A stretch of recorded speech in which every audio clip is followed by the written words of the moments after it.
Au cœur stratégique du Moyen-Orient, la mer Rouge a cessé d'être un simple écrin géographique pour devenir un creuset bouillonnant de tensions et de manœuvres géopolitiques complexes. L'intrigue est tissée autour de la politique belliqueuse de l'Iran, qui a trouvé dans les rebelles Houthis du Yémen des pions cruciaux dans son conflit par procuration contre Israël et les États-Unis. Cet affrontement a atteint son paroxysme avec le transfert clandestin d'armes et de matériel militaire, une danse dangereuse impliquant le Qatar, les Émirats arabes unis et Oman, portant la situation à un point critique.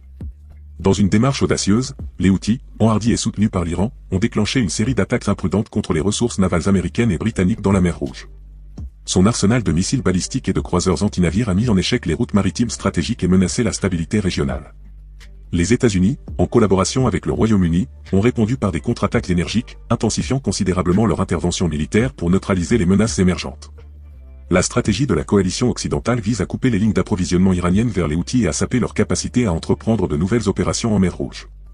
Grâce à 6 séries d'attaques, chacune plus intense et précise, la coalition a démantelé l'infrastructure militaire des Houthis, cherchant à dissuader de futures agressions. Les attaques coordonnées des Houthis depuis le Yémen, qui comprenaient des missiles de croisière anti-navires, des missiles balistiques et des drones sans pilote conçus par l'Iran, ont été perçues comme des menaces importantes pour les forces navales américaines. En réponse à ce danger imminent et au scénario régional turbulent, les États-Unis et le Royaume-Uni ont mené une attaque de représailles conjointe.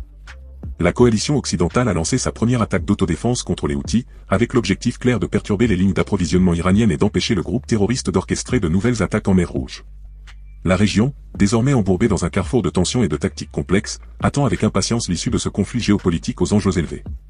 Dans la poursuite de son objectif stratégique, l'US Navy a souligné la faible ampleur des attaques menées par les Houthis, qualifiant la première vague de faible ampleur, touchant 28 cibles, pour un total dépassant 60. Dans une réponse calculée à ces attaques, des chasseurs F-18 ont décollé de l'USS Eisenhower, accompagnés de 3 destroyers américains et d'un navire de la marine britannique, interceptant les missiles du groupe terroriste et annihilant plusieurs cibles Houthis dans la région.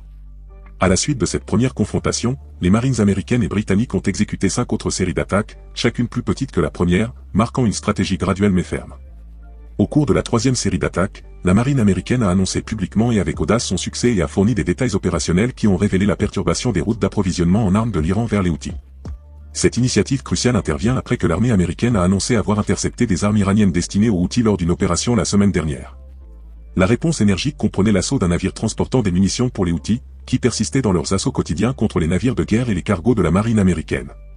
En prévision du 4e assaut, les États-Unis avaient déjà terminé leurs préparatifs. Selon le commandement central américain, les frappes se sont concentrées sur 14 missiles Houthis soutenus par l'Iran, prêts à être tirés sur les zones du Yémen sous contrôle Houthi. Ces missiles représentaient une menace imminente pour la marine américaine et les navires marchands dans la région, et la 4e frappe a entraîné leur destruction totale.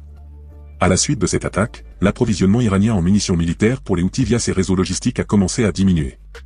La présence continue de la marine américaine en mer Rouge a entravé les tentatives des Houthis de lancer davantage d'attentats suicides, en utilisant le peu de ressources qui leur restaient. Bien que le président Joe Biden ait reconnu que les bombardements n'avaient pas encore complètement arrêté les attaques, les forces américaines ont lancé leur 5e attaque contre les camps terroristes Houthis soutenus par l'Iran au Yémen. La situation, loin d'aboutir à une résolution, a maintenu la région en suspens en raison de l'incertitude d'un conflit aux dimensions imprévisibles. Dans une déclaration intrigante publiée sur X, anciennement connue sous le nom de Twitter, le commandement central américain a révélé la destruction de 2 missiles antinavires Houthis sur le point d'être lancés dans le sud de la mer Rouge. Cet acte audacieux, exécuté par les avions de combat F-18 de la marine, a marqué le début d'une série d'événements qui allaient modifier l'équilibre géopolitique de la région. Malgré la détermination exprimée par le président Biden à poursuivre les attaques, les Houthis ont persisté à harceler les navires commerciaux et militaires. De manière inattendue, le lieutenant-général Yahya Saree, général de brigade Houthi, a annoncé dans une déclaration préenregistrée une nouvelle attaque de missiles contre le cargo américain Shem rangé dans le golfe d'Aden, au sud du Yémen. La réponse du commandement central américain a indiqué que le navire était indemne, les missiles ayant touché l'océan à proximité du navire et aucun blessé ni dommage n'a été signalé. Face à cette menace persistante, les États-Unis et leurs alliés internationaux ont décidé de prendre des mesures sans précédent et ont lancé l'opération Welfare Guardian. Ce consortium international avait pour objectif de fournir un bouclier protecteur aux navires en interceptant tout missile ou drone qui s'en approchait. Les forces américaines et britanniques ont désactivé des sites de missiles, des radars et des systèmes de défense aérienne, privant ainsi les Houthis de la capacité de mener des attaques. Ces efforts stratégiques ont réussi à mettre fin à l'approvisionnement militaire iranien en Houthis, déclenchant ainsi la 6e attaque américaine visant à couper le dit approvisionnement et à empêcher de nouvelles opérations menaçantes dans la mer Rouge. Les chasseurs F-18 de l'USS Dwight D. Eisenhower ont percuté les Houthis lors de cette 6e série d'attaques, abattant 3 missiles et lanceurs dans le but de sauvegarder les intérêts maritimes. Vendredi, la chaîne d'information par satellite Al-Mira, dirigée par les Houthis, a vérifié les frappes aériennes à Jeddah, suscitant des questions critiques sur l'impact de l'intervention militaire américano-britannique sur l'équilibre des pouvoirs en mer Rouge, notamment en ce qui concerne l'influence iranienne et les capacités de l'Iran. Houthis. En outre, les implications plus larges de ces tensions sur la sécurité maritime mondiale deviennent centrales, compte tenu de l'importance stratégique de la mer Rouge en tant que route vitale pour la navigation commerciale. L'incertitude plane sur le sort de la région et sur son rôle sur la scène mondiale.